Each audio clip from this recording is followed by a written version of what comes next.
Vamos abrir a escritura em Apocalipse capítulo 21. Estamos no último capítulo, né, do Apocalipse. É penúltimo, né? Muito obrigado, pastor. Penúltimo capítulo, capítulo 21, depois temos o 22. Estamos na reta final dos estudos acerca dos escritos de João.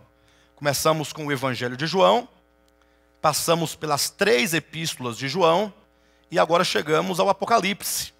Já estamos tratando da consumação, de fato e de verdade, do supremo propósito de Deus. Quero ler com os irmãos então aqui, pelo menos, os 3 primeiros versículos. Em seguida eu quero ler também aqui a partir do versículo 9 até o versículo 11, tá bom? 21 de 1 a 3, 21 de 9 a 11. Essas 2 porções. Vi novo céu e nova terra, pois o primeiro céu e a primeira terra passaram e o mar já não existe. Vi também a cidade santa, a nova Jerusalém, que descia do céu da parte de Deus, ataviada como noiva, adornada para o seu esposo. Então ouvi grande voz vinda do trono, dizendo: Eis o tabernáculo de Deus com os homens, Deus habitará com eles, eles serão povos de Deus, e Deus mesmo estará com eles. Capítulo 21, versículo 9 ao 11. Então veio um dos 7 anjos, que tem as 7 taças cheias dos últimos 7 flagelos, e falou comigo dizendo: Vem, mostrar-te-ei a noiva, a esposa do Cordeiro. E me transportou em espírito até a uma grande e elevada montanha, e me mostrou a santa cidade, Jerusalém, que descia do céu da parte de Deus, a qual tem a glória de Deus. Até aí tá bom. A qual tem a glória de Deus. Eu quero começar o estudo dessa noite considerando 2 pontos muito importantes que se vê aqui no capítulo 21. O primeiro é acerca do novo céu e da nova terra. E o segundo é acerca dessa cidade, de que é dito que tem a glória de Deus, que é o tabernáculo de Deus com os homens, e que é a noiva do Cordeiro, né? Então, nós temos que contemplar o capítulo 21 enquanto a consumação, não somente do Apocalipse, mas a consumação do supremo propósito de Deus. Se você considerar o capítulo 21, versículo 6, quando diz assim: Disse-me ainda, tudo está feito, esse tudo está feito diz respeito à consumação de algo que um dia, no passado remoto, começou a ser feito. Quando diz lá: no princípio criou Deus os céus e a terra. Gênesis capítulo 1, versículo 1. Então aquele no princípio é o princípio das obras de Deus. No princípio criou.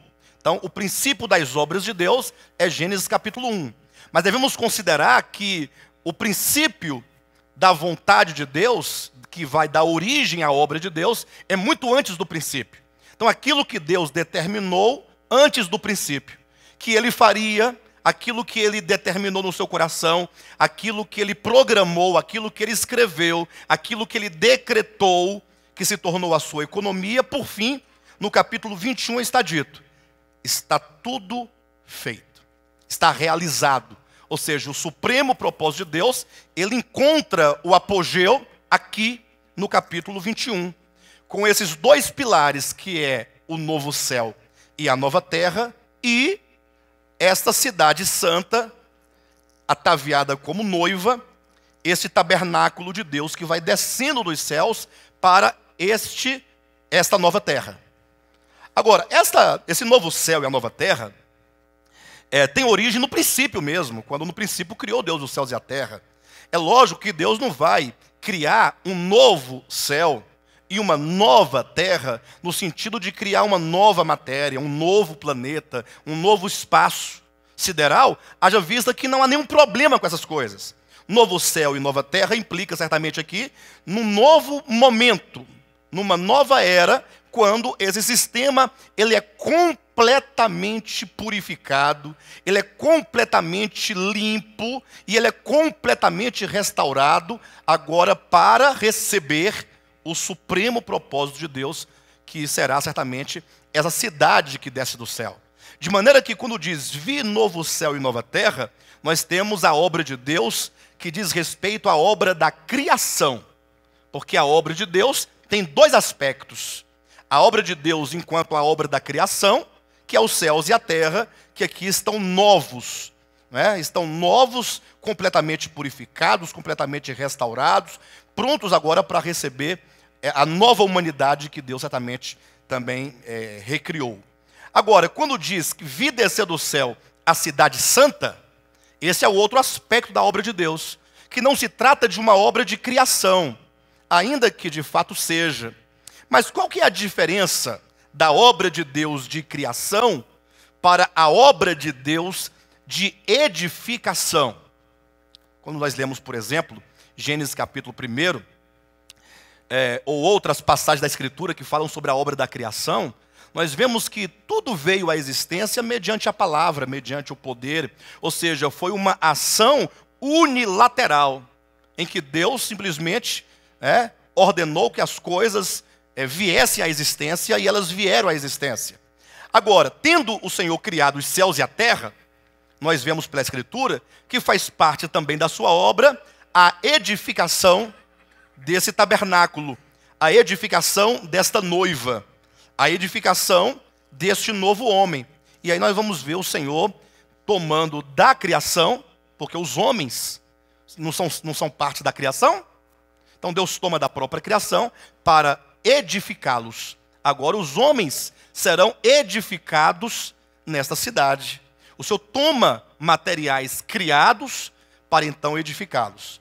O aspecto da criação, ele está vinculado ao poder criador da palavra, do verbo, do logos, ao passo que a obra de edificação está ligado à obra geradora de Deus. Ele gera mediante a sua própria vida. Está ligado à vida de Deus, à vida Zoé. Está ligado ao próprio Deus, ao ser de Deus, à pessoa de Deus. Por isso que para criar no princípio todas as coisas criadas, ele apenas ordenou e foram criadas. Agora, para edificar a Nova Jerusalém, ele não ordena, haja Nova Jerusalém, né? Que apareça a Nova Jerusalém, que surja. Não, tem todo um trabalho, toda uma obra, porque agora Deus ele vai se mesclar ao homem, ele vai criar não somente uma nova humanidade, mas ele vai criar uma humanidade divina, porque o próprio Deus participará dessa grande estrutura que certamente será o centro de todo o governo de Deus, pelo menos aqui, neste novo céu e nessa nova terra. Então eu quero chamar a atenção dos irmãos para essa cidade. Quero, a partir de agora, falar um pouco acerca desta edificação, dessa obra de edificação. De maneira que toda a história, não somente a história humana, mas toda a história de Deus com o universo, visa alcançar este momento e, sobretudo, visa alcançar a Nova Jerusalém. Então, imagine os irmãos que Deus caminhou toda a história buscando a concretização do que aqui se chama Nova Jerusalém. Devemos começar pensando que essa cidade é uma cidade simbólica, certamente. Embora muitas pessoas e muitos cristãos, e a maioria das correntes do cristianismo, veem essa cidade como se fosse uma cidade literal. Imagine que as pessoas pregam e eles cantam essa cidade como se nós estivéssemos aqui aguardando um dia em que nós fôssemos morar dentro de uma cidade de ouro. É aquela projeção, né, de um coração completamente materialista, completamente rasteiro, humano, que busca uma cidade. A pessoa às vezes mora lá no sol nascente, ou que seja em Taguatinga, que seja no Plano, que seja no Japão, na Flórida, onde quer que seja, mas está sempre almejando um lugar, querendo fugir, na verdade é uma fuga, querendo fugir dos problemas financeiros, das dificuldades financeiras, fugir dos traumas, das dores, de tudo, e ir para um lugar em que se possa dizer assim, igual aquelas histórias, vai contando com tanto sofrimento, no final conclui se dizendo, e viveram felizes para sempre. Eles estão buscando esse desfecho do felizes para sempre. esse desfecho romântico. Aí a pessoa fica naquela expectativa, não, um dia Jesus virá nos levar para o céu. É a pregação. Aí a pessoa está sofrendo, está angustiada, ela vai cultivando, que bom, então eu vou aceitar Jesus, porque quando ele voltar, ele vai me levar para o céu. Porque no céu é que é bom, porque no céu não tem os problemas que tem aqui na terra. Nesse sentido, a pregação do cristianismo, atenção, nesse sentido, constitui-se num grande sofisma, para não dizer uma grande mentira. Na verdade, isso aí é um meio de cultivar no coração das pessoas um falso desejo. Eles vão semeando o desejo de fugirem daqui da terra. Eles querem fugir daqui. Eles querem ir para o céu, morar no céu, virar anjo, ganhar roupas brancas, coroa na cabeça, e beber água do rio de cristal, né? Comer o fruto da árvore da vida, e ficar lá, numa boa, sem problema. E não consegue, então, vincular a mensagem final do Apocalipse com toda a economia de Deus. Pastor, você está falando contra a vinda de Cristo? Não, jamais. Jamais. E nem tampouco estou falando contra o anseio de nos livrarmos do pecado. Agora a questão é que o grande problema não é o lugar onde nós vivemos. O problema não é a terra. Né? Como se você falasse assim, não, eu morri, fui para o céu, está tudo resolvido. Não, o problema não está na terra. Se você tirar todos os homens da terra, o problema da terra acaba. Aí aqui vai ser um lugar de paz. E para onde os homens forem, vai ser um lugar de tormento. Porque o problema não está necessariamente na terra enquanto planeta, né? Mas está no homem. O pecado que entrou no homem, ele habita o homem, ele está dentro do homem, ele se manifesta. De maneira que a obra de redenção, tanto quanto a obra de edificação, visa exatamente tomar este homem caído e transformá-lo. No sentido de redimi-lo organicamente, não somente das consequências do pecado, nem tampouco somente do poder do pecado, mas livrá-lo cabalmente do pecado. É por isso que a Nova Jerusalém, ela ganha uma importância quando você entende que ela não é um lugar que nós almejamos, ou pelo qual almejamos, mas a Nova Jerusalém se trata do resultado final da obra que Deus tem realizado em nós. Aí tudo se modifica. Porque agora, ao invés de nós querermos ir para a Nova Jerusalém, irmos para um lugar de ouro, cujas ruas são de ouros, o rio é de cristal, Jerusalém, que bonita é, ruas de ouro, mar de cristal. Irmãos, eu ia para as vigílias, quando eu cantava essa canção, pensa no fogo puro que eu era. Porque eu ficava pensando naquele dia, naquelas ruas.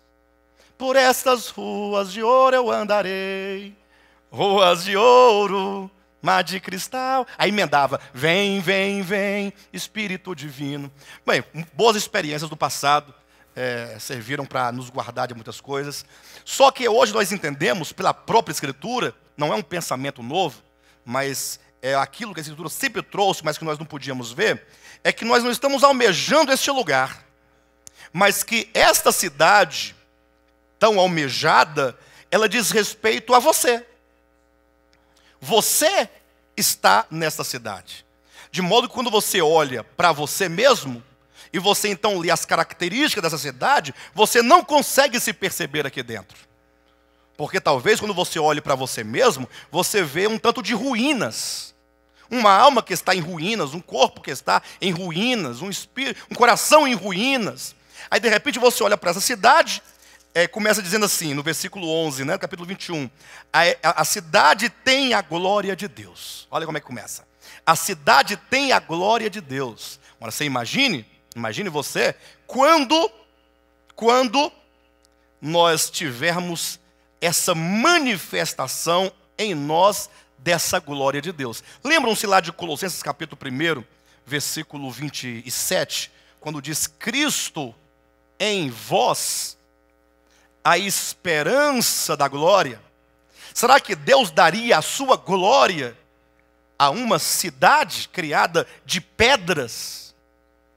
Qual que é o valor para Deus de ter como consumação do seu supremo propósito, depois de tudo o que aconteceu, sobretudo do verbo se fazer carne, passar por toda aquela humilhação, depois de tudo, qual é o resultado de tudo que aconteceu?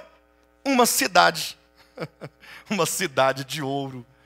E olha que se você for olhar do ponto de vista das bilhões e sextilhões e tantos trilhões de galáxias, essa cidade se torna uma coisa muito insignificante. Uma cidadezinha, uma cidadelazinha de ouro, que não cabe quase ninguém. É só você pegar as medidas dela aqui e fazer os cálculos. Não é? Não cabe nem o Brasil todo dentro dela. Não cabe, pastor Renato. Diante desse vasto universo, qual é o sentido de Deus ter uma história tão enigmática, uma história tão complexa, uma história tão dolorosa, para se consumar e se reduzir a uma cidadelazinha, uma cidadela de ouro? Seria muito estranho, vocês não acham, não? Seria muito estranho. Mas veja que é dito aqui no versículo 11, a qual tem a glória de Deus. Esta cidade tem a glória de Deus. A glória de Deus, o que é a glória de Deus? O que é a glória de Deus? Olha esse texto aqui para os irmãos terem uma noção. 2 Coríntios capítulo 4, versículo 4. Nos quais o Deus desse século cegou o entendimento dos incrédulos, para que lhes não resplandeça a luz do evangelho da glória de Cristo, o qual é a imagem de Deus. Observa que Cristo, que é a imagem de Deus, é aqui o evangelho da glória. Lógico, o evangelho da glória não é apenas uma notícia, mas é o próprio Cristo, que, como diz o texto, o diabo trabalha para que essa luz desse evangelho da glória não resplandeça, uma vez que ninguém jamais viu a Deus. Está lá em Colossenses capítulo 1, versículo 13, diz que o Filho é a expressão exata do seu ser. Cristo é essa manifestação de Deus em sua glória. Então é dito que essa cidade, ela compartilha da glória de Deus, porque compartilha da natureza de Deus. Essa cidade, ela tem toda uma descrição simbólico-profética. Só para os irmãos terem uma ideia, rapidamente, vamos ler aqui a descrição simbólico-profética dessa cidade. O seu fulgor, aí eu quero que na medida que nós lemos essa descrição simbólico-profética, você pense em você. Perfeito? Pense, tente se ver aqui como sendo pedra preciosa, estruturante dessa cidade. Tenta se perceber você enquanto alguém redimido que, juntamente com todos os demais redimidos, compõe então essa cidade. Vamos lá, versículo 11, né? O seu fulgor, ou fulgor da cidade, era semelhante a uma pedra preciosíssima, como pedra de jaspe cristalina. Olha a descrição. Não somente ela tem a glória, mas o fulgor é semelhante a uma pedra, olha os termos, os adjetivos, preciosíssima, como pedra de jaspe cristalina. Falando de uma pedra tão pura, tão refinada, tão trabalhada, tão transparente, que tem um fulgor extraordinário. Tinha grande e alta muralha, 12 portas, e junto às portas 12 anjos, e sobre elas, as portas, nomes inscritos, que são os nomes das 12 tribos dos filhos de Israel. 3 portas se achavam a leste, 3 ao norte, 3 ao sul e 3 a oeste. A muralha da cidade tinha 12 fundamentos, e estavam sobre estes os 12 nomes dos 12 apóstolos do Cordeiro. Aquele que falava comigo tinha por medida uma vara de ouro, para medir a cidade, as suas portas e a sua muralha. A cidade é quadrangular, de comprimento e largura iguais. E mediu a cidade com a vara de 12.000 estádios. O seu comprimento, largura e altura são iguais. Mediu também a sua muralha, 144 côvados, medida de homem, isto é, de anjo. A estrutura da muralha é de jaspe. Também a cidade é de ouro puro, semelhante a vidro límpido.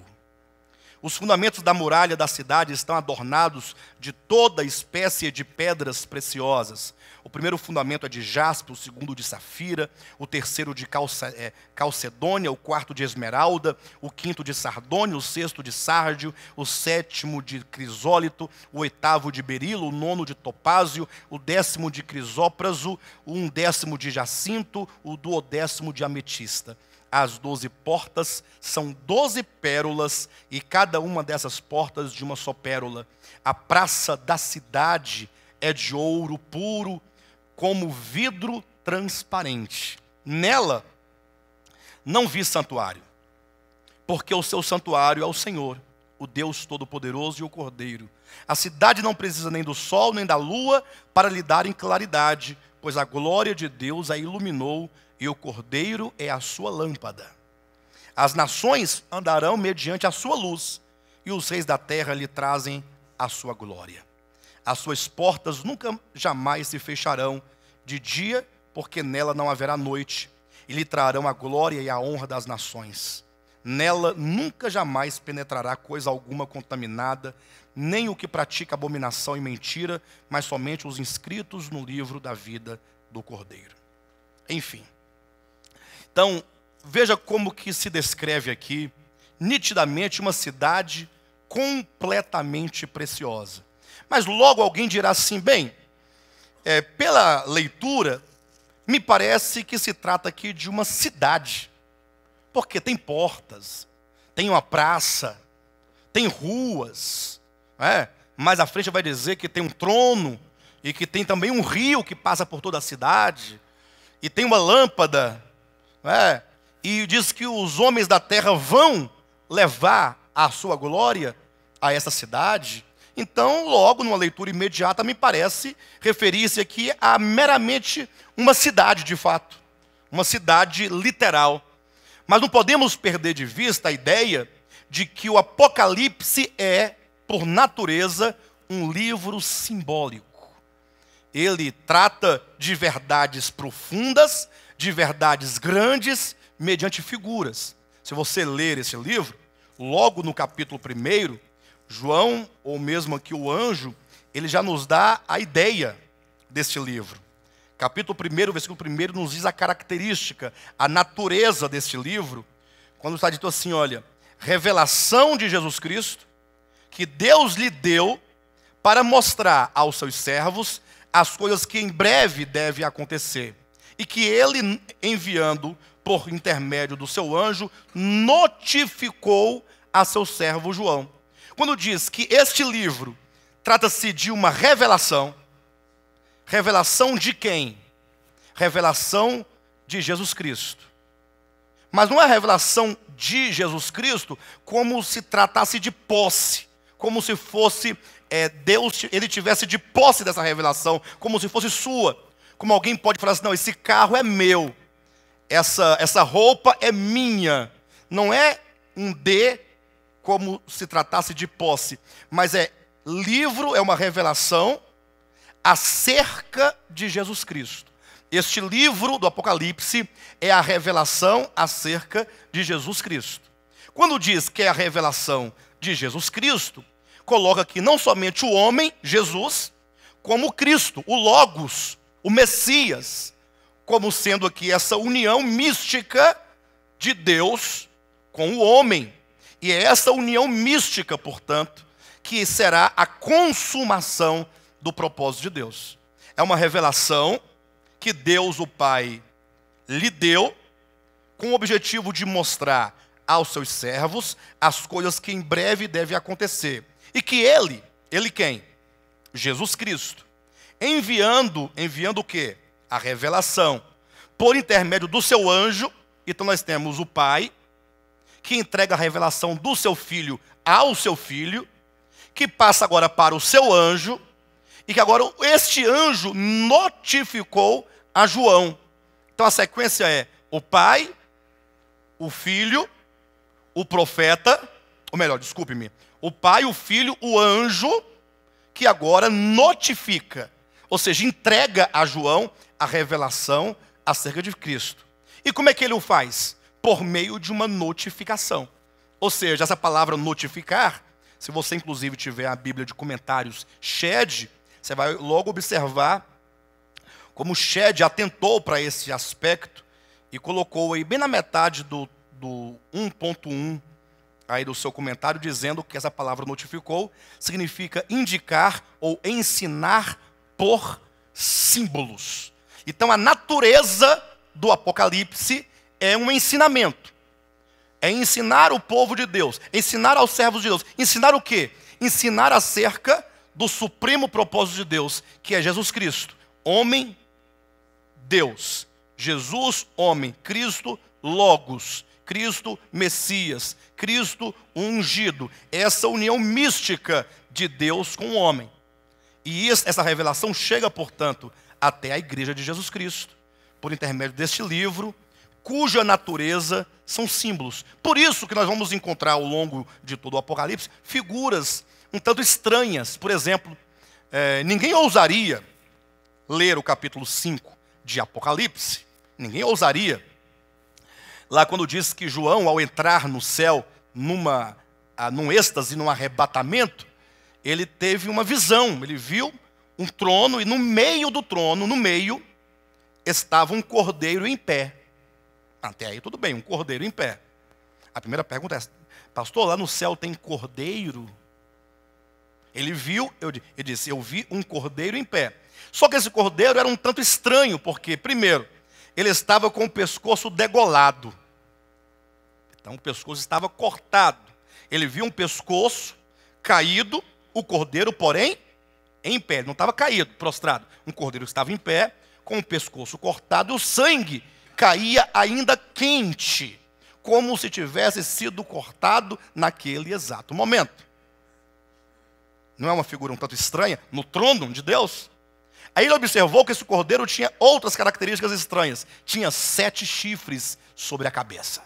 Imagina um cordeiro com 7 chifres, a cabeça pendurada, o sangue correndo, e o pior, 7 olhos. E aquele cordeiro te olhando com aqueles 7 olhos.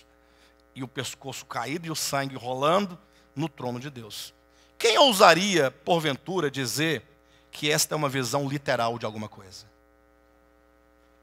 Mas pelo que me parece, João viu o quê? Ora, um cordeiro, um animal. Não é isso? Ele falou, eu vi um cordeiro.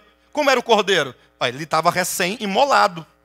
Ele estava em pé e recém-imolado. E a sua aparência, no seu rosto, tinha 7 chifres e 7 olhos. É lógico que logo o intérprete do Apocalipse aqui, ele vai procurar todos os meios hermenêuticos para interpretar esse cordeiro. Não sendo um animal, mas sendo o próprio Cristo de Deus. Então Jesus, ele é um animalzinho, Jesus é um cordeirinho? Tem lãzinha, patinha? Sim, mas ele é um animalzinho? Então observa como que o Apocalipse trabalha com símbolos. Devemos perceber a natureza sacrificial de Cristo. Devemos perceber a natureza onipotente de Cristo. A natureza onisciente de Cristo, a onipotência nos chifres, a onisciência nos olhos, né? Enfim, ali se diz de atributos de Cristo e de aspectos da obra de Cristo dentro de uma figura. O mesmo acontece no capítulo 1, 2 e 3 do Apocalipse. Imagine que a primeira visão que João teve foi de ver o Filho do Homem andando entre 7 candelabros de ouro. Todo mundo sabe o que é um candelabro? Um castiçal, que sustenta velas, né? No caso aqui da Escritura Sagrada, não se trata de velas, né? Mas havia ali o recipiente de colocar o azeite, para que houvesse aquelas chamas, eram 7 tochas, né, ali ardentes para iluminar. Ele viu 7 candeeiros, ou candelabros, ou castiçais de ouro, e no meio ele viu o Filho do Homem passeando. Aí ele começa uma descrição deste que passeia entre os candelabros. Quando ele fala da veste, está tudo bem, porque as vestes são vestes talares, vestes sacerdotais. Quando então ele começa a descrever os olhos, o rosto e a boca, logo dá um susto, porque o seu rosto resplandece como o sol. Há um fulgor.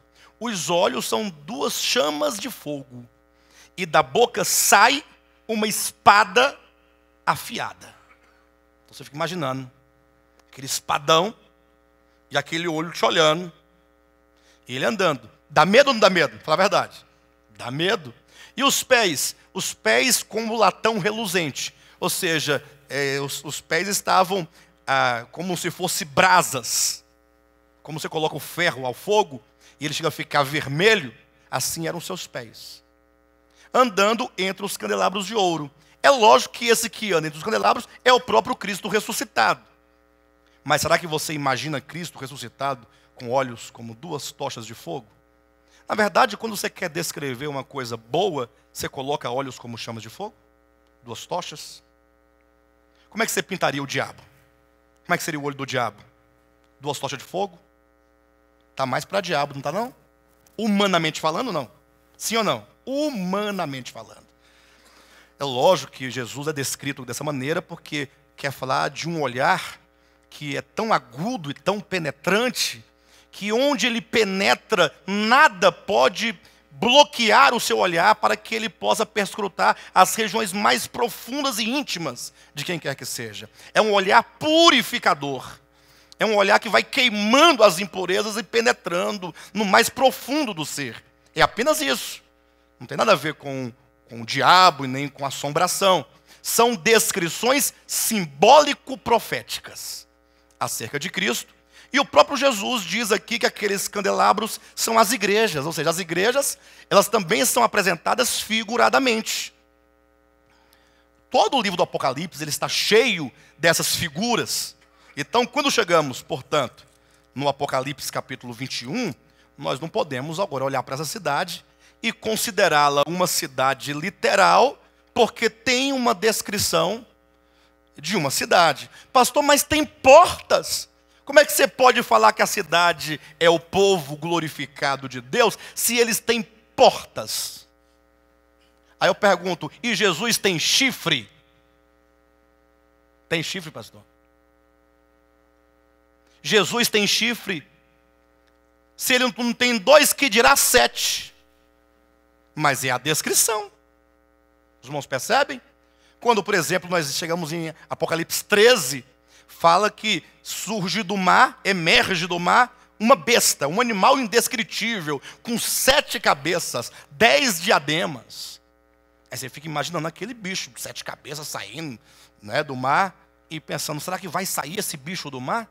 Engraçado que a compreensão dessas coisas está ligado intimamente à revelação do Espírito Santo, é verdade, mas também está ligado também ao crescimento do ser humano, o crescimento intelectual do ser humano. Quando eu era criança, por exemplo, eu imaginava que ia sair um bicho do mar, um bicho, ia com 7 cabeças. Eu pensava assim. Lembram que caiu uma nave, né, da NASA, salvo engano, chamava Skylab. Quando essa nave caiu, aí lógico, os adultos sabiam do que se tratava, tal, mas a criança não tem noção do que é. Caiu no oceano, aí caiu uma coisa do céu. A criança não tem noção de ligar as coisas. E aí logo minha mãe saiu de casa num certo dia, fechou, trancou os meninos tudo em casa, preso. E aí o tempo fechou para chover. Aí o tempo meu fechado, menino, eu era o mais novo ainda. Aí daqui a pouco, irmãos, acredita que passou na rua uma banda de policiais militares, Renato, tocando. Aí caiu a nave, o tempo está fechado para chover. Os meninos estão presos dentro de casa, olhando pela janela, e está fazendo um soldado tocando aquela banda. Eu falei, pronto, Jesus está voltando. Não, na minha cabeça, Jesus está voltando. Era o que vinha no meu coração, na minha cabeça, no meu entendimento. Aí logo você fica imaginando que o animal já deve estar saindo lá com as cabeças. E tudo vai acabar, aquela coisa. Aí todas essas figuras do Apocalipse me vinham, aquelas que eu já tinha ouvido, me vinha no sentido bem literal se cumprindo. Aí o tempo vai passando. Os cristãos, de uma maneira geral, pensavam desse modo. Se pregava do selo da besta como o carimbo da besta. Carimbo, ó. Pegava lá aquela espuma lá. Aí vem cá você, tá. Carimbo. Porque naquela época não tinha tecnologia. Mas o homem vai crescendo, vai avançando, vai conhecendo as coisas. Aí logo ele começa a desconfiar que o conhecimento que ele tinha das coisas não era daquele modo como ele pensava. O homem cresce, né? Aí ele começa a discernir e a desconfiar de que ele precisa olhar com mais atenção a Escritura. E para poder confirmar o fato de que a Nova Jerusalém é, de fato, uma cidade simbólica, nós temos que atentar para a comparação do capítulo 17 do Apocalipse com o capítulo 21. Talvez esse ponto seja um dos mais importantes para decifrar esse aspecto simbólico, profético da Nova Jerusalém. Se vamos sair daqui hoje claros desse aspecto simbólico profético, vamos ter caminhado já bastante. Vamos lá, eu quero que os irmãos abram em Apocalipse 17 e também no capítulo 21. Mas os irmãos quiserem dobrar essas páginas do meio, aí você vai ver os dois lados assim, ó, ao mesmo tempo. Nós vamos ler o 21, 9. E vamos ler o 17 primeiro. Então vamos assim, passo a passo. A gente lê um versículo de um versículo de outro. Vamos comparando, uma leitura analítica e comparativa. Perfeito? Vamos lá. Capítulo 17 de Apocalipse fala assim, olha, veio um dos 7 anjos que tem as 7 taças e falou comigo dizendo, olha a semelhança, capítulo 21, versículo 9. Então veio um dos 7 anjos que tem as 7 taças cheias dos últimos 7 flagelos e falou comigo dizendo. A estrutura é a mesma, não é? Sim. Agora, o que o anjo do 17 disse para João? Ele disse, vem, vírgula, mostrar-te-ei o julgamento da grande meretriz, que se acha sentada sobre muitas águas. Então ele vai mostrar o julgamento de uma prostituta, sim ou não? Grande meretriz não é uma prostituta? Então ele vai mostrar o julgamento de uma mulher, que não é meramente uma mulher, mas é uma mulher prostituta. Agora, olha o capítulo 21, versículo 9. Vem, mostrar-te-ei a noiva, a esposa do Cordeiro. Uma outra mulher. Mas não é uma simples ou qualquer mulher. Esta é a noiva do Cordeiro. E olha como que esses dois símbolos, eles ganham uma dimensão quando você olha para uma mulher destas, e esta mulher, a primeira, é uma prostituta, lembra devassidão, lembra impureza, lembra adultério, lembra relações ilícitas. Ao passo que quando você olha para a outra, a segunda mulher, do capítulo 21, versículo 9, ela é uma mulher pura, é uma mulher virgem, é uma mulher que se adorna com os adereços da pureza, da brancura. Eu não sei até que ponto os irmãos já pensaram isso, mas infelizmente hoje em dia se carrega uma tradição, sobretudo aqui no Brasil, de que as mulheres querem se casar de véu e grinalda. Tem até esse jargão, né? Não, fulano vai se casar de véu e grinalda. Tem que vir o vestido branco, aquela coisa bonita. E para algumas famílias isso é extremamente importante. Entretanto, talvez a maioria das pessoas não param para refletir qual é o significado daquela indumentária de casamento, daquela veste nupcial da noiva. Aquelas vestes, elas têm significados. O véu tem um significado que, se as mulheres ocidentais pararem para pensar, não vão querer usar o véu, não. Quero me casar sem véu, quero só de roupa branca. Não vou querer o véu. Porque o véu ele tem um significado que certamente vai de encontro à mentalidade feminista do século 21 do mundo ocidental. Enfim, mas aquela veste branca, tudo que fala da pureza, né? Que fala da virgindade, da integridade, da fidelidade, todos aqueles adereços trazem a ideia de santidade, de pureza, de separação. Então, quando você olha o Apocalipse, olha como Deus é maravilhoso. Ele fala assim, olha, eu vou mostrar a João 2 mulheres. Uma mulher do capítulo 17, outra mulher do capítulo 21. A do 17 é impura, é suja, é prostituta, é devassa, tem uma série de adjetivos que a desqualifica moralmente falando. A outra não, ela é uma noiva. É a pureza, é a brancura, é a virgindade, né? É a fidelidade, é a verdade, é tudo de mais desejável. Vocês estão conseguindo ver essas duas mulheres? Uma de um lado, outra de outro? Capítulo 17, versículo 3. Transportou-me o anjo em espírito a um deserto. Olha o capítulo 21, versículo 10. E me transportou em espírito até a uma grande e elevada montanha. Olha os ambientes onde essas mulheres são reveladas. A mulher prostituta, impura, do capítulo 17, é vista num deserto, para demonstrar a sequidão, para demonstrar como eu posso colocar? Me ajuda aí com os adjetivos. A solidão, a sequidão, a ausência de vida. O que mais? A aridez, né? O sofrer. Talvez fosse, né? Ao passo que a mulher do capítulo 21, que é noiva, que é virgem, que é pura, que é branca, ela está em uma alta e elevada montanha. Olha o cenário como se constrói de uma e de outra. Observa que Deus quer nos revelar algo muito grande. Duas mulheres, com duas condições muito diferentes, em lugares totalmente diferentes. Agora, olha o que diz aqui no versículo 4 e 5 do 17. Achava-se a mulher vestida de púrpura e de escarlata, adornada de ouro, de pedras preciosas e de pérolas.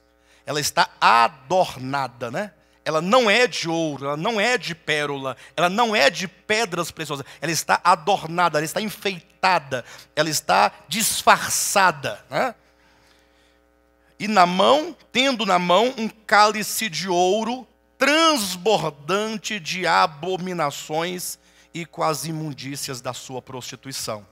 No capítulo 21, 11, diz que ela tem a glória de Deus. Então, enquanto que uma se adorna de ouro, ela se adorna de pérolas, ela se adorna de pedras preciosas, e ela traz na mão um cálice que ainda que seja de ouro, está cheio de abominações, essa outra mulher aqui do capítulo 21, ela tem a glória de Deus. Ela tem a glória. No capítulo 17, versículo 5, diz assim: na sua fronte achava-se escrito um nome, um mistério: Babilônia, a grande, a mãe das meretrizes e das abominações da terra. Então veja que o nome que está exposto, estampado em sua testa, é o nome de uma cidade, Babilônia. Tanto é que no capítulo 18, capítulo seguinte, toda a descrição dessa mulher já não será mais de uma mera mulher, mas a partir do 18, toda a sua descrição é a descrição de uma cidade, né? De uma cidade. Querem ver? Capítulo 18, versículo 9. Olha o que diz, olha. Ora, chorarão e se lamentarão sobre ela os reis da terra com que se prostituíram, com quem ela se que com ela se prostituíram e viveram em luxúria, quando virem a fumaça do seu incêndio. O 10. Conservando-se de longe pelo medo do seu tormento, dizem: ai, ai, tu, grande cidade, Babilônia, tu, poderosa cidade.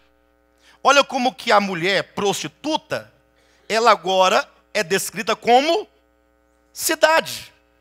Aí eu pergunto, afinal, trata-se de uma mulher ou de uma cidade, irmãos? O nosso irmão Istvan diz que não se trata nem de uma mulher e nem de uma cidade. E a resposta dele está certíssima. Não quer a Escritura nos revelar uma mulher. Daqui a pouco vamos perguntar, quem é essa mulher? Aí logo vão pensar, deve ser... Aí vão começar a criar nome para as pessoas, né? Como já fizeram isso no passado. e nem tampouco uma cidade. Aqui, tanto a mulher quanto a cidade ganham um status simbólico. Olha o que diz no capítulo 21, versículo 10. E me transportou em espírito até uma grande e elevada montanha e me mostrou a santa cidade Jerusalém. Então, dá uma pausa agora e vamos pensar comigo. Olha como que o capítulo 17 e o 21, eles trabalham lado a lado para revelar dois lados extremamente importantes. De um lado, uma mulher. Do outro, uma mulher. Perfeito? Do lado, primeiro, 17, uma mulher impura, uma mulher prostituta. Do outro lado, uma mulher virgem, uma mulher noiva, adornada como noiva para o seu esposo. De um lado, uma mulher impura, prostituta, num deserto. Do outro, a noiva pura, virgem, sobre uma alta e elevada montanha. Essa primeira mulher ganha o nome de cidade de Babilônia, e essa outra mulher ganha o nome de cidade Nova Jerusalém. E aí é interessante quando você pensa então essas revelações à luz de toda a Escritura, porque Babilônia e Jerusalém vão ganhar um espaço muito grande nas revelações do Antigo Testamento.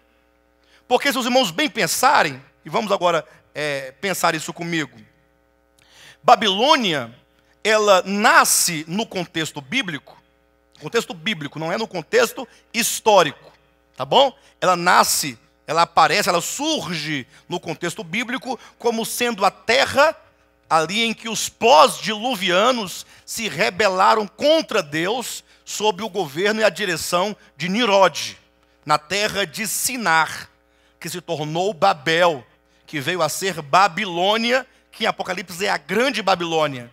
Então, o que simboliza de fato Babilônia à luz das Escrituras? É a terra, o lugar de rebelião. Ao passo que quando Deus quer instaurar na terra um lugar em que o seu nome seja santificado, então Deus escolhe um lugar chamado Jerusalém. Isso ele vai se repetir por diversas vezes no Antigo Testamento, dizendo: o lugar que eu escolhi para ali fazer habitar o meu nome. Então são duas terras completamente diferentes. Uma que traz a ideia de santificar o nome de Deus, de honrar o nome de Deus, de proclamar o nome de Deus, de instaurar o nome de Deus. Um lugar onde Deus é glorificado, onde Deus é ensinado, onde é o centro do propósito de Deus. Em outro lugar, que ao longo de toda a Escritura vai ser o centro de toda a rebelião, de tudo que é contra Deus, tudo que é alheio a Deus, tudo que vai de encontro a Deus, é Babilônia. O grande inimigo de Deus, dentre tantos outros que havia, Babilônia. Enquanto Jerusalém é a sede, é o centro do governo divino, simbolicamente representado. Então Deus, na sua infinita sabedoria, ele vai pegar essas duas cidades, Jerusalém e Babilônia, para representar dois aspectos, ou melhor, para representar como que a humanidade, de maneira geral, se divide em dois grandes grupos. Se os irmãos pensarem em Babilônia, nós tivemos aqui, salvo engano, umas 10 mensagens somente sobre Grande Babilônia. Né? Os irmãos, lá para as mensagens 40 e alguma coisa, nós falamos muito disso. Eu não recordo bem se é 40, mas é por ali. Então vocês imaginem que quando Nimrod propôs ali no capítulo 10 e capítulo 11, né? Ali quando surge Babel, ali na terra de Siná, qual foi a grande proposta de Nimrod? Ele disse: olha, façamos tijolos, peguemos o barro, amassemos-los bem, façamos tijolos, queimemos-los bem e façamos uma cidade, uma torre. Como que a proposta é pegar o barro, é tomar o homem, ali o barro, símbolo do homem, e moldá-lo, moldar o homem de acordo com os padrões, de acordo com a ideologia, de acordo com a filosofia, de acordo com os parâmetros e padrões de uma economia perversa, maligna, de oposição a Deus. É por isso que aqui no Apocalipse, todos esses homens perversos e contrários a Deus, dentro de um sistema espiritual de oposição a Deus, ele vem aparecer na figura de uma mulher totalmente adúltera, prostituta, suja, impura, que está em oposição a uma outra mulher, que agora está de acordo com os propósitos de Deus. De acordo com a economia de Deus do Antigo Testamento, Jerusalém significa a terra santa, a terra em que não há rebelião. Não estamos falando da história do povo de Israel. Estamos falando por que Deus escolheu Jerusalém e não escolheu o Brasil para fazer aqui habitar o seu nome. Ou por que não escolheu Jericó. Ou por que não escolheu qualquer outro lugar. Pelo contrário, Deus insistia dizendo que o povo deveria adorá-lo na terra que ele escolheu para ali fazer habitar o seu nome. Os irmãos percebem aqui essas duas mulheres em duas condições distintas, em dois lugares completamente diferentes, que se tornam por fim duas cidades que estão em oposição ao longo de toda a Escritura? Sim ou não? Se os irmãos percebem isso, então os irmãos devem conceber a ideia de que se trata aqui de duas mulheres símbolos, ou de duas cidades símbolos. Ora, e o que essa cidade então significa? Se ela é um símbolo, se ela não pode ser uma cidade literal, o que ela significa? E aí não tem muito mistério, porque o Apocalipse ele não esconde, ele apresenta o tema na forma simbólica, só que ela não esconde o significado, porque o próprio texto diz assim, olha, 21:9. Então veio um dos 7 anjos que tem as 7 taças e falou comigo dizendo, vem, mostrar-te-ei o quê? A noiva, a esposa do cordeiro. Olha como é claro, eu vou te mostrar a noiva. Você quer ver a noiva? Ele fala, quero. Versículo 10. E me transportou em espírito até uma grande e elevada montanha e me mostrou. Vem e te mostrarei a noiva. E me mostrou o quê? A santa cidade. E me mostrou, como diz o texto, a santa cidade Jerusalém. Então, a noiva é a cidade.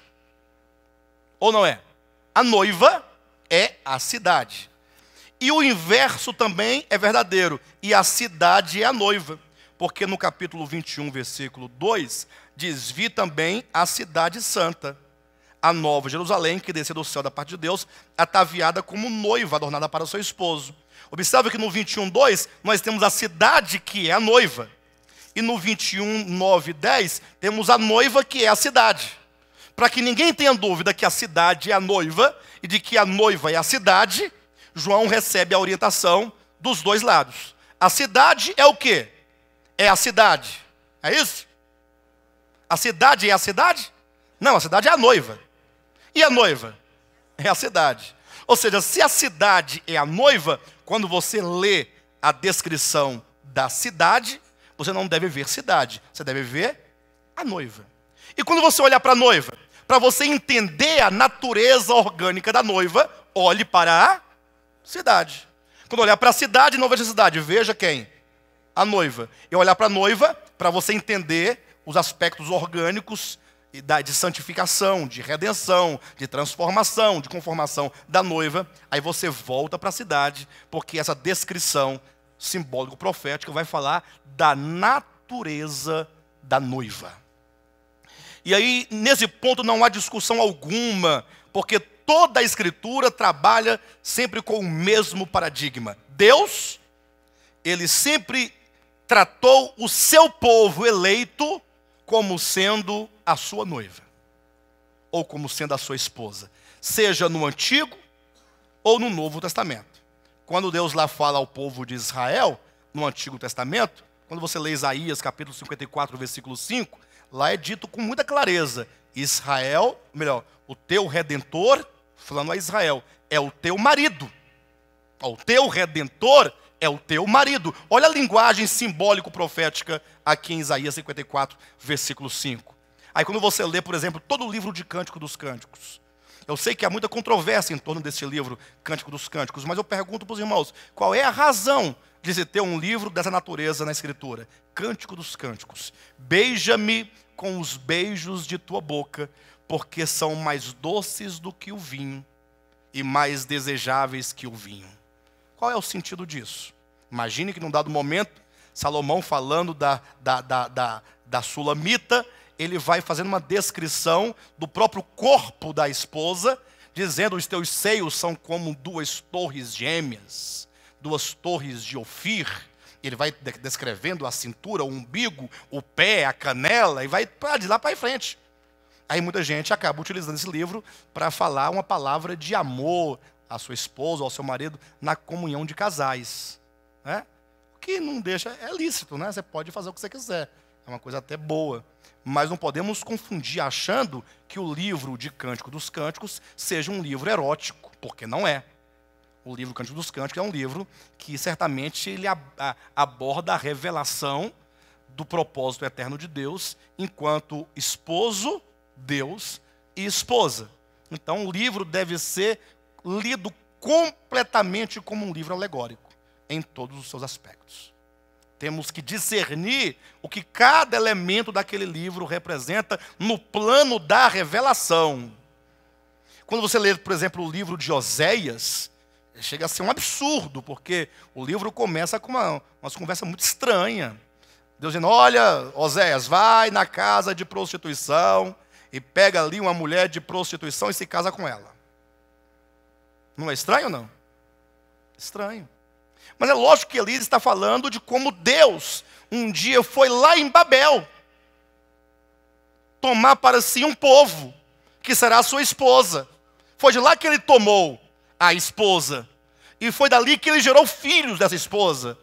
E foi essa experiência de Deus e o povo de Israel, que agora é um povo santificado, e constantemente Israel voltando à casa de prostituição, na medida que ele voltava para as idolatrias.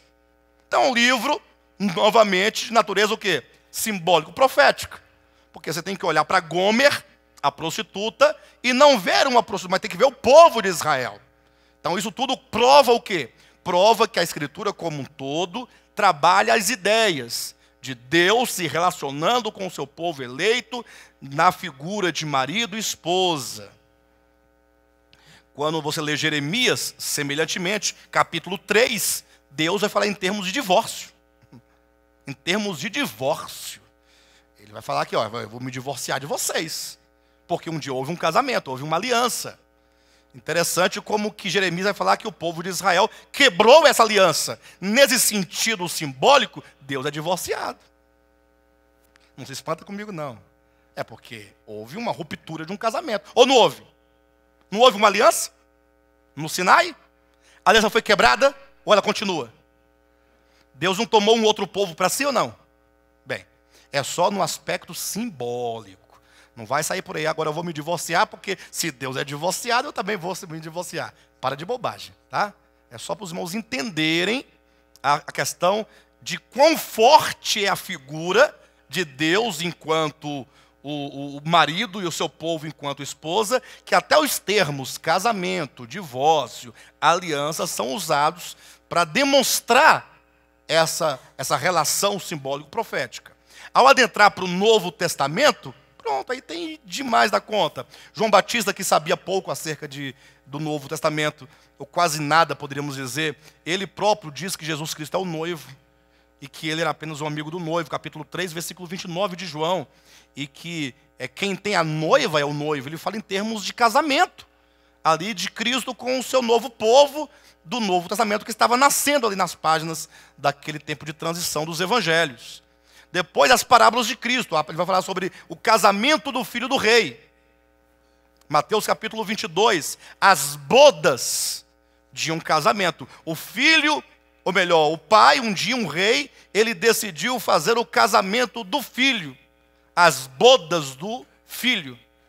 Que vai aparecer em Apocalipse capítulo 19, as mesmas bodas lá em parábola, aqui em profecia, dizendo que essa noiva é o povo de Deus. Imagine. Aí depois vem a parábola das 10 virgens, que também fala em termos de casamento. Aí vem o apóstolo Paulo dizendo palavras explícitas em 2 Coríntios capítulo 11, versículo 3, quando ele diz: olha, eu zelo por vocês, igreja, com o zelo de Deus, visto que eu tenho que apresentar vocês a um só esposo, que é Cristo, e tenho que apresentá-los como virgem pura. Olha a figura prevalecendo de Cristo ou de Deus enquanto marido e o seu povo eleito enquanto esposa. Aí Paulo vai dizer aos Efésios, e talvez essa aqui seja a parte mais forte, né? Efésios, capítulo 5, quando ele vai ali descrevendo a relação marido, esposa, esposa, marido, ele vai dizendo, olha, marido, amai vossas esposas, esposas, submeter aos vossos maridos, vai fazendo essa relação, aí ele vai sempre comparar, como marido faça isso, como Cristo faz a sua igreja. Esposa faz assim, como a igreja faz a Cristo. Ou seja, a comparação é marido, símbolo de Cristo. Esposa, símbolo da igreja. Vai colocar essa relação matrimonial no âmbito dos símbolos ou dos sentidos para transportá-los ao âmbito da revelação. Quando então, lá no capítulo 5 de Efésios, versículo 30, Paulo, ele esclarece essa questão dizendo assim, olha, grande é este mistério. Ou melhor, ele diz assim antes, né? Como está escrito, ou por isso está escrito. Ele vai concluir o seu falar acerca de marido e esposa dizendo, como está escrito. Ele vai citar Gênesis 2:24. Deixará o homem a seu pai e a sua mãe e se unirá à sua mulher. Não é um texto bem simples de se entender? Gênesis 2:24, deixará o homem a seu pai e sua mãe e se unirá à sua mulher. Não é dito isso em todas as cerimônias de casamento? Por isso deixará o homem a seu pai e sua mãe, se unirá à sua mulher. Todo mundo sabe que o padre fala, o pastor fala, todo mundo na hora de fazer aquela missa, aquela reza toda, vai falando essas palavras lá de Gênesis capítulo 2.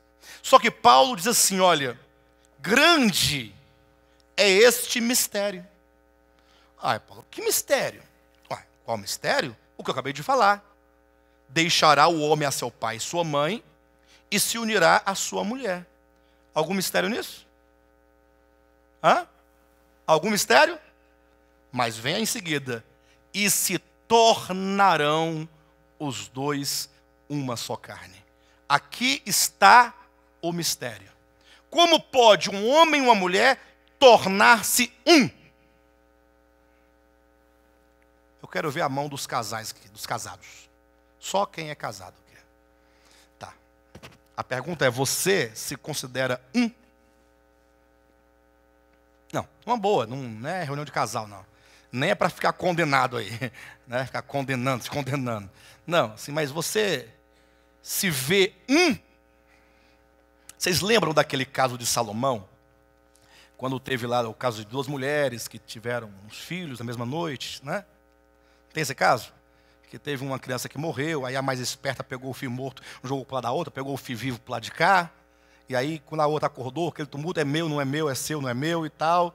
Aí vamos levar o caso ao rei Salomão, que levou aquela criança ali para o rei, que o rei pegou e falou, não, aqui está muito simples de se resolver. Ah, mas como é que está simples? Como é que você vai saber? Não tem pulseirinha lá do hospital, no braço da criança? Não tinha exame de DNA? Como é que vai saber de quem é o menino de fato, de verdade? Falou, não, aqui está muito fácil de se resolver. De quem é o menino? É meu. E de quem é o menino? É meu. Ah, então é simples. Se o menino pertence a duas pessoas, é só parti-lo no meio. É simples ou não é simples?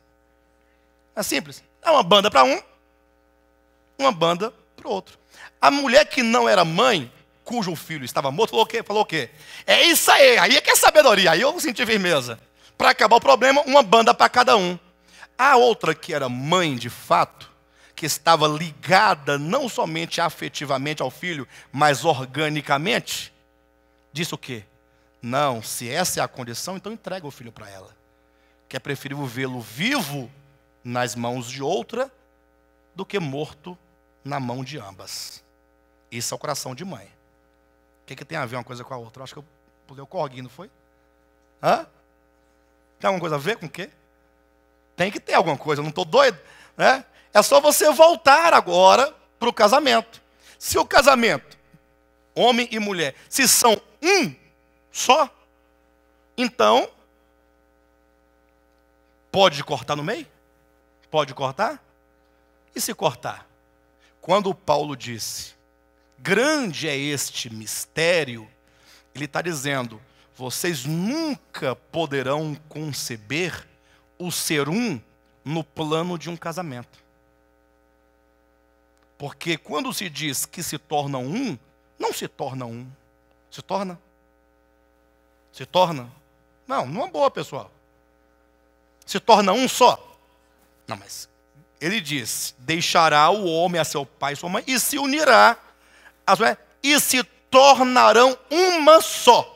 Aí eu pergunto, é possível você entender tornar-se um no plano de um casamento material e humano? Físico? Não é possível. Por isso Paulo diz, isso que se diz em Gênesis é um mistério. E você só poderá entender esse mistério no plano da revelação. Porque se tornar-se um é um fato orgânico quando se refere a Cristo e à igreja. Mas aqui no plano do casamento, o tornar-se um é apenas representado no momento em que há o ato conjugal. Ou que seja o coito, ou a relação sexual. Então, é no momento ali, marido e mulher, quando eles se têm ali a sua relação sexual, naquele momento se tornam simbolicamente um. Ali é um símbolo de uma mistura. Estão entendendo, pessoal? Ali está simbolizando. Em realidade, são dois, certamente. Só que Deus, tomando isto, fala, agora eu quero tomar essa relação. E, inclusive, a Bíblia vai usar uma palavra técnica, uma palavra bonita, até usada por nós, na verdade, como um eufemismo. Porque o pastor vai falar lá no púlpito, relação sexual? Coisa feia, pastor. Você não tem vergonha de falar isso para as pessoas? Coito. Então, usa, pastor, uma outra palavra, usa a palavra coabitar. Não é uma palavra bonita? Então, mas se você vê uma criança dizendo, mamãe, o que é coabitar? Menino, tu cala a boca, menino. Presta atenção, menino. Você apanha. Não é assim que a gente faz? Mas olha que palavra linda, coabitar. Separa uma da outra. Co, que é um prefixo que indica mutualidade, reciprocidade, que está na palavra comum, coletivo, comunhão. Onde tiver esse prefixo co, dará a ideia de algo mútuo, que não existe apenas um lado, mas é uma mão de via dupla. Perfeito? Se nós temos comunhão, não pode haver parcialidade, não pode haver divisão. A divisão de coração quebra a unidade, quebra a comunhão. Enfim, então, é essa mutualidade. E habitar? Quem sabe o que é habitar? Eu dou um cachorro quente para quem descobriu o que é habitar. Quando oferece alguma coisa assim, pensa que é outra coisa de outro mundo. Não, habitar é habitar. Então, coabitar é habitar junto? Habitar junto? Habitar junto é o mesmo que coabitar? Se eu moro dentro de uma mesma casa com a minha esposa, nós coabitamos? Sim? Então, se eu trago uma pessoa, um estranho, para morar conosco no mesmo lar, todos nós coabitamos? Coabitar é eu morar nela e ela morar em mim. Há uma mistura de sorte que um se torna habitação do outro. É um habitar um no outro. Você quer um exemplo bem prático disso? João Evangelho, capítulo 17. João 17, 21 a 23 diz assim, olha, a fim de que todos sejam um. Lembram lá? Deixará o homem, seu pai, sua mãe, se unirá a sua mulher, e se tornarão uma só carne. Olha o que está dizendo aqui, a fim de que todos sejam um só. Olha que coisa interessante. E como és tu, ó Pai, em mim, e eu em ti. Não há aqui um co? Não tem um co? Não tem uma mutualidade? Assim como és tu, eu em ti, e tu em mim, sejam eles em nós. Está tudo junto, misturado. Lógico que esse aqui é o aspecto doutrinário. É o aspecto teórico da verdade, o que se distancia da verdade anos-luz. Ou seja, entendemos a teoria. Agora, o que é essa união, essa unidade? Talvez essa igreja ainda gaste uns 10 a 15 anos para entender. Esse ministério. Não que seja uma coisa de outro mundo, mas é porque os nossos conceitos acerca de Deus ainda estão no plano dos conceitos. E o pior é que os conceitos não podem definir as coisas referentes a Deus, porque eles são extremamente empobrecidos, medíocres. É como o apóstolo Paulo disse, ele ouviu coisas que são inefáveis e ao homem não é lícito dizer. Ou seja, não há linguagem no tempo de Paulo e para ele, então, que como é que ele podia traduzir isso de maneira para os homens? Então, ele trouxe essas revelações no plano das doutrinas. Aí os irmãos entendendo a doutrina, seria como fazer 1 aninho de idade. Olha que coisa boa. Parabéns para você. Mas aí nós temos alguns anos para frente, em que na medida que nós vamos abrindo o coração, Deus vai nos mostrando o significado dessas verdades. Amém, queridos? Estão dispostos a caminhar? É lógico que, enfim. Versículo 22. Eu lhes tenho transmitido a glória que me tens dado, para que sejam um, como nós o somos. E eu pergunto, o Filho e o Pai são um? Mas aqui é dito que nós também devemos ser um. Como é o Pai e o Filho? Irmãos, percebe a dimensão da teoria em relação à realidade espiritual? Uma coisa é o conceito, está aqui, bem claramente dito. Outra coisa é a dimensão da realidade ou das realidades espirituais. Como que isso acontece no plano da experiência dos fatos? Ou como isso acontecerá? No 23 diz, eu neles, e tu em mim. Versículo 21, eles em nós. Se você tiver uma caneta, coloca no 21, eles em nós. Tu, versículo 21, tu em mim. 21, eles em nós, eu em ti. E no 23, eu neles, e tu em mim. Os irmãos conseguem perceber que aqui há toda uma mistura? Sim ou não? Isto aqui é, se eu nele, ele em mim, vocês em mim, eu em vocês, não é um coabitar?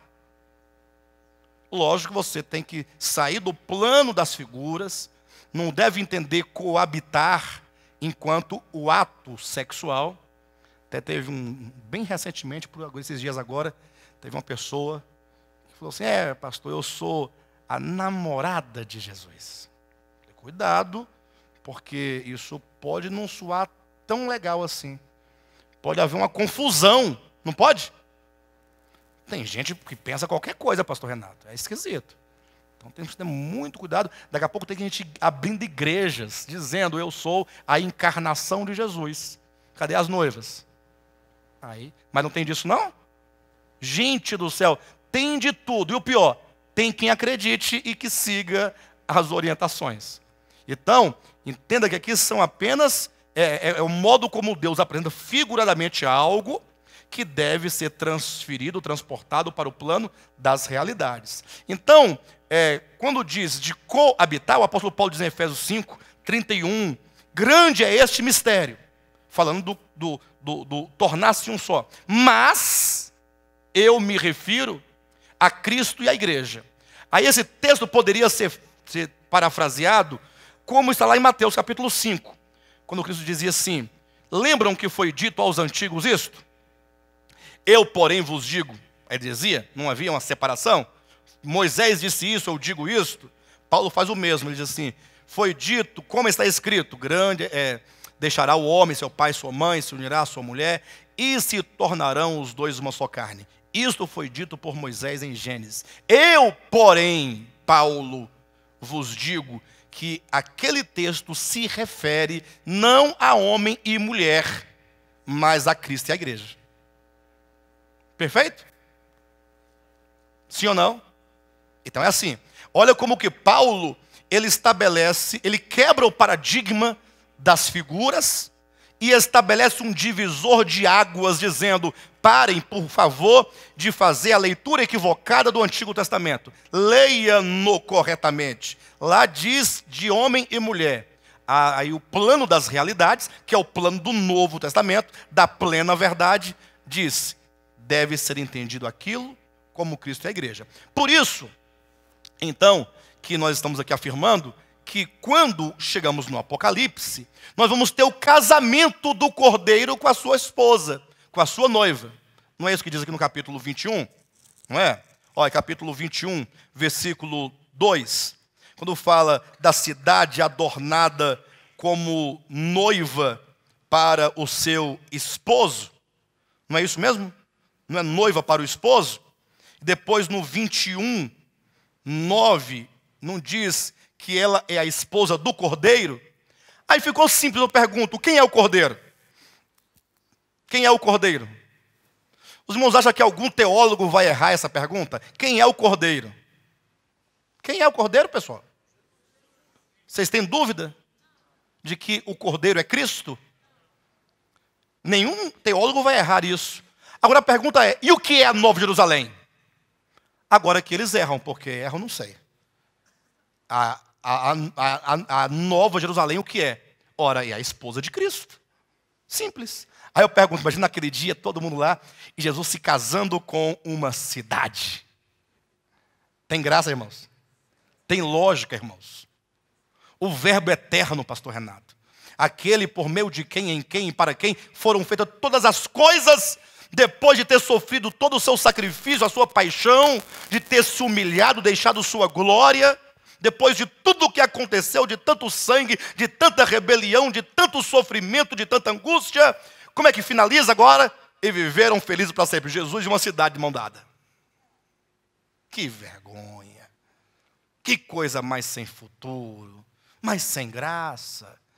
Então, se o Cordeiro é o esposo, de acordo com toda a Escritura, desde os livros mais rudimentares até os mais complexos do Novo Testamento, que são as epístolas, todos em uma só voz, todos em uníssono, ficou bonito, ó, em uníssono, ó, uma só voz, declaram: o Cordeiro é Jesus Cristo e a esposa é o seu povo eleito.